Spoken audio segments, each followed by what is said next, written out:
nekwanụ ka ọmarịcha nwatakịrị nwaanyị a na-agụ na Unizik ka o si wee nwụọ nwa kwesịghị ịnwụ maka obi ọjọọ ndị mmadụ. Debe abịakwanụ ka unu nụrụ dịka aja akụkọ nke anụnwa na ọmarịcha nwatakịrị nwaanyị unu na-afụ ebe a ka a na-akọwa na ọ na-aya ọya shuga. Ka unu gwazie m onye unu ya atọ ụta gbasatara ọnwụ ya bụ nwatakịrị nwaanyị na onye na-afụ maka hostelụ ebe fabi ewetaghị ki ka nwatakịrị nwaanyị a wee were ọgwụ o kwesịrị ịṅụ nwa ka ọya shuga ya wee butuo. Ka nwatakịrị nwaanyị a ka unu ya atọ ụta ya na ndị ọyị ya na ndị rummeti ya ife kpatara na fa agbapụghị jee kpọọ ndị polisi ọ bụ tụkọkwa na ego jee na kemist gotalụ nwata nwaanyị ọgwụ ọzọ ka ọ ṅụọ ka e wee zọta ya ndụ. O wee bụ na-eme ka ndị mmadụ mata na ọmarịcha nwata nwaanyị unu na-afụ ebe a na afa ya bụ Isabella Chioma Ajana na ọ bụkwanụ nwata akwụkwọ na-eme lọọ na Nnamdi Azikiwe University nke dị n'Awka na Anambra steeti na ọ nọkwanụ 100 level. Wee na-akọwa na obikwanụ na hostel nya ndị a na-ebi na skuul hostel na afa hostel ahụ bụ Emada Hostel nke dị n'Awka. Emere ka ndị mmadụ mata na fadụkwanụ 3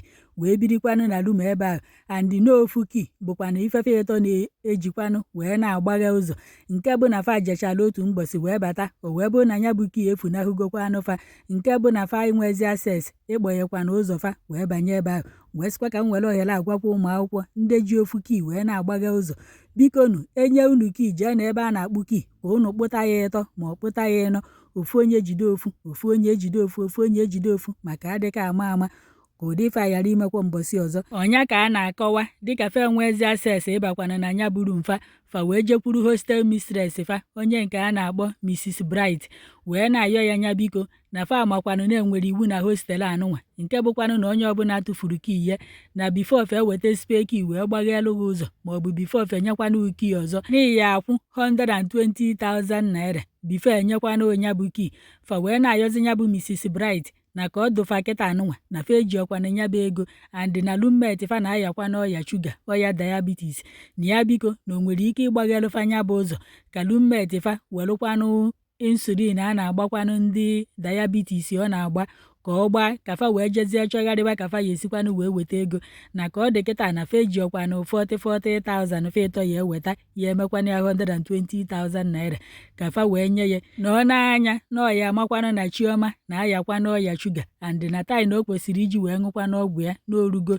na ya biko na ya metalụfa ebele. Wee sị na nwaanyị nwa bụ Mrs. Bright na nwaanyị jụrụ ajụ na ọ ya kpọpekwa ụzọ ma iwere ọgwụ ma ịba n'ime ebe ahụ ma iweta speki o na nwaanyị nwa kwechiri ma kwechirisie ike. Wee na-asị nwaanyị ya kwechirizi ntụ a ọ na ọmụbeghị nwa ọ na ọchịbeghị nwa mmadụ ya eji wee gwa na mmadụ na-aya ife dị ka ọya kansa maọbụ na isi na-awa mmadụ maọbụ na mmadụ nwere ọya shuga ma na mmadụ na-enwe BP ma ọ na-enwere obi ipi ọya ịma na ọ na-egbu ndị mmadụ nketa nke echi. Wee na-ayọ ya ikwechila obi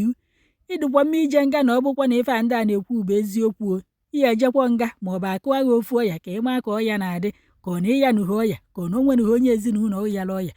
afọ ọjọkwalụgo njọ ka ịba ntịkọịkọ ya amụtabeghị nwa ya bụ ụnụ fụ nke ndị ọzọ ahụ ofu a na-afụ ụnụ ọdụka onwere onye mere ibie onwekwu onye mere ibie ka nna akọkwala ụnụ ife nna akọla ụnụ. Wee na-akọwa na nwaanyị ekwe ewepụta ki n'ọkwa ya ka anọzi Chioma anụnwa ụnụ na-afụ shuga wee gwụ ya n'ahụ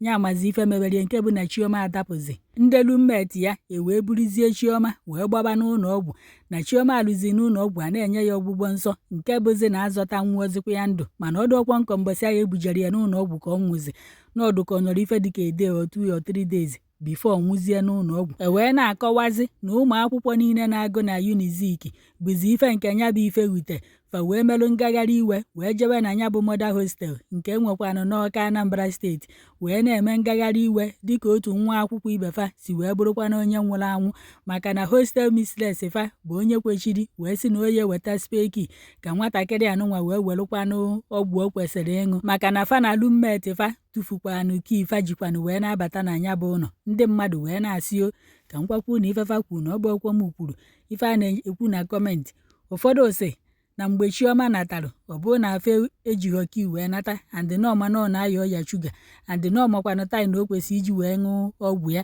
na si kedụzi ife bata na ndị rummeti ya ọ na fe ejighị ego n'akpa ka fa gbapụgodo ọsọ jee na otu kemist jee gote ọgwụ nye Chioma ka e wee zogodi ya ndụ bifo fa na nwaanyị jikwanụ ki wee na-akọfusizi akụkọ. Onye nke a kọmentị wee sị onye ma taịn fa ji wee bata ike na unu maka obodo si wee dị ike na fa ya apụnwụzikwanụ n'ilo taịn ahụ maọbụ na taịn ekwesịghị ijipụ n'ilo agago maọbụ na ndị na-ele ọgwụ ya emechigokwa unu mana onye ọbụla na-emechizi n'oge maka ndị a na-ayakwanụ n'obodo ebe ụfọdụ na-asị na fa ka eje kpọọ ndị nche ma ọ kpọrọ ya ndị polisi ka nwaanyị weta kii ebe ụfọdụ na-asị na ya bụ nwaanyị bụ Mrs. Bright na afọ ajọkakwa ya na ọ mụbeghị nwa nke ya ka ọ nọọ ya nughe ọya ọ bụgo na ọ mụbeghị nwa ọ na-enwenughe onye ya la ọya ọma kedu ife kpatalụ na ọ gbagheghị ụzọ ka nwatakịrị a welekwazie ọgwụ ọ na-aṅụ ọ gbaghe ụzọ nọrọ ebe ahụ o were ọgwụ ahụ ọ gbachikwa ụzọ ya ọ hapụfe ọmago nnosi evugo ndụ ya na-ekwuzi okwu ufe wetara ego ka ọ na fe wetaghị ego emesizie ndị a kpọba ndị nne na nna fa zitere fa akwụkwọ fe wee nyenufe ego fa atụkọ ọnụ 40,000 wee nyefa ka fa wee wetakwa speki ifa wee na-aba n'ụlọ unu afụkwananụ ka Chioma si wee nwụọ nwa kwesịghị ịnwụ ka ọ na-abụ n'oge ọnwụ ya erugo unu makwa na-asị na ife Chineke amaghị ahịa eme ike ọ bụrụ ebe a ka Chineke gbakwere aka ka o ti wee narie ike onye nwa bụ Mrs. Bright ọ bụrụ na ọnwụ agbabago Chioma ewelufa tais machie ya ntị were simenti machie ya anya ọ ya aba na-ekwu n'elu na-ekwu n'ala ka ọ ghara ige ntị n'ife a na-ekwu unu makwa na ọnwụ bịa ntu a onye nọgu nso a na-akọ n'elu na-akọ na ana ọ ya ghọta ife na-eme ọntụ na ya bụ ọnwụ ebudo onye ahụ mevum anya onye ahụ asaghị ọ na-asị ọ bụ ụkwọ na ya mana ngara mmadụ na-ekpere azụ mana ya bụ Mrs. Bright afọ jọrọ ya njọ ma jorie ya jorie wee na-akọwa na-ajụ ya bụ Mrs. Bright o wee na-asị na enwere iwu na ya bụ hostel na ọ bụrụ na ịtụfuo oke iwu n'ihi akwụ 120,000 na-akụgokwa ya ntụ n'elu mana ya bụ nwaanyị n'anya ọfụ na Chioma na-aya ọya chuga ka akụkwuru ntụ na onye na-aya ọya na ọ bụrụ na o tufuo oke ihe na ọya kwuriri 120,000 ka e wee nye eki ka o wee jee were ọgwụ ya bụ ife jọkwalụ njọ si tụlekwa ya ọ bụrụ kedu ife iyi eme ọ bụkwa na ị nwere nwa na-eyi uzu otu kii na fadị ise wee na-abata n'ụlọ maọbụ nọọsụ ọsọ ujekwa kpuo speki maka adịka ama ụdị ife imekwa ọzọ maka na m akwụkwọ nke bụ na ya ewere ofu kii wee nye ụmụ agbọghọbịa ịtọ ka ọ na-abụ na-enyekwara ufe iwu na fa ya akpụ speki ka anyị marụ